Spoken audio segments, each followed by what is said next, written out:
Hey guys, how's new semester treating you so far? Okay, let me ask you one question first. Let me jump right in because I don't want to waste any minutes until the helicopter comes out again. So the question would be, you will have kidneys, but do you know how much money kidney actually worth? So the question would be, how many kidneys do you think you should have just in order to purchase one apartment in Beijing? So I don't know if you ever heard of the Big Mac Index. So China is actually listed as one of the most affordable countries in the world, according to Big Mac Index. But then how come people in China, especially in Beijing, cannot afford their housing? There's a very famous real estate developer, also the CEO for Galaxy Soho and other Sohos in Beijing. His name is Pan Shi-yi. Shi-yi-pan, if you prefer that way. Has even been in movies. What is it called again? It's called Aspirin.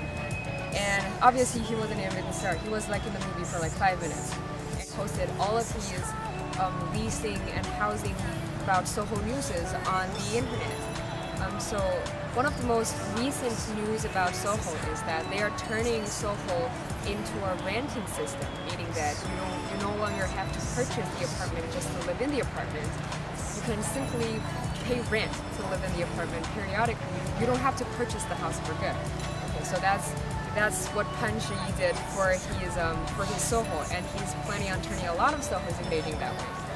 Beijing appears to be a round city, or square city if you prefer. It has 6 rings altogether, and the more inner ring you live in, the more expensive the housing prices would be. If you want to compare Beijing with similar capital cities like Washington DC, if you want to buy a house that is 1,000 to 1,000 square feet large in Beijing, it'll be around $550,000. But the similar apartment in Washington DC would be somewhere around $335,000 to $600,000. I don't know, I'm always making mistakes in numbers. As you can see, there are not so much differences about the housing prices in Beijing and in Washington. But if it's not the problem of the housing prices, then what would the problem be? Would it be the income? If you take a look at the income of the people who are living in Washington DC, according to Wall Street Journal, like the Wall Street Journal 2 years ago, the median average income for people in Washington is around $85,000. However, the case in Beijing is $55,000, but not dollars. It's 55,000 RMB, which is about, what, $8,000? So I guess that's a problem. That is to say, we are actually earning about 1/10 of what people in Washington are earning. We have to let the numbers talk. Housing price to income ratio.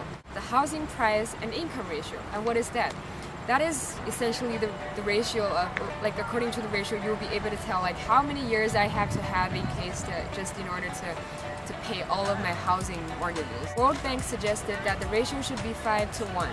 That means if you have 5 years, you should be able to clear all your housing bills.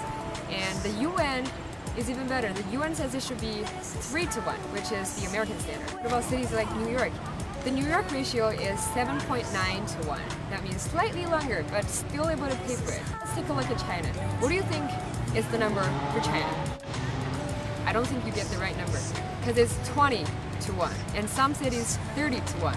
And for some cities like Beijing and Shanghai and Hangzhou or Shenzhen, it's 40:1. Basically, you have to spend the rest of your life just paying for a house. And you don't even own the house for the rest of your life. Houses in China, you only own the house for a period of 70 years, or in some cases 80 years. Now let's come back to the question. The question is how many kidneys you should have just in order to purchase an apartment, a condo in Beijing. Let's say 10 at least. You don't have so many options.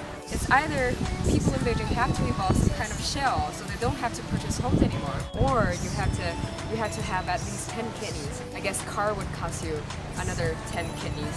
Kidneys in China actually cost around, I don't know, $20,000. If you have 10 kidneys, then congratulations, you will be able to purchase one apartment in Beijing. But if you don't have that, unfortunately, you'll stay just like me. Last thing is my trivia question. So I mentioned about the Big Mac Index. There were countries that is most affordable in the world, and China is one of them. There are 6 altogether in the most affordable countries. Can you list the other top 5 of the most affordable countries in the world? If you have the answer, post it down in the comment section below, and I'll definitely look at it. Thanks for watching. There will be more videos on China and other Chinese issues coming up very soon. Thank you.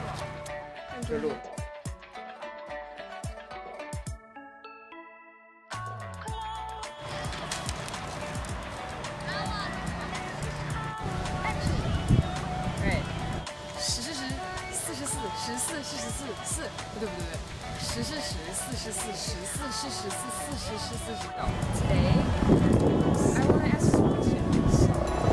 In China, it's actually a very famous microblogger.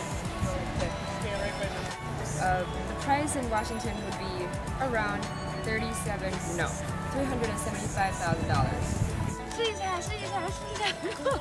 好傻。已经开始了。 Would be paying for around $1,500 a month to 2,000. I mean